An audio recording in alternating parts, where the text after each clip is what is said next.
এই যে এখন আমাদের গুড় রস রং হয়ে গেছে, লাল রং।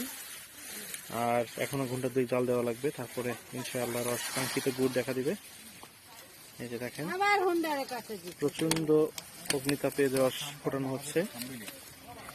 এই দেখেন পুরো কড়াই ভরা রস ছিল, এখন কমতে কমতে এটুকু হয়েছে। এই যে এতগুলা খড়ের গাদা থেকে আমাদের রস জাল দেওয়া হয়। এই যে ইনি রস জাল দিচ্ছেন।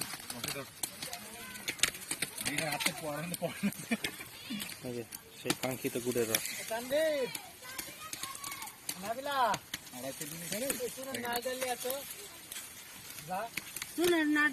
ভাইয়া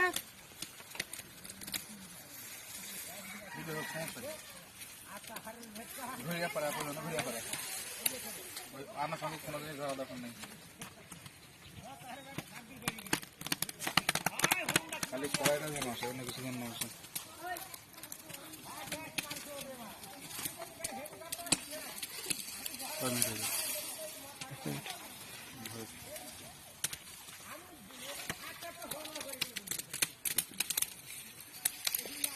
নাইটের জন্য আসে।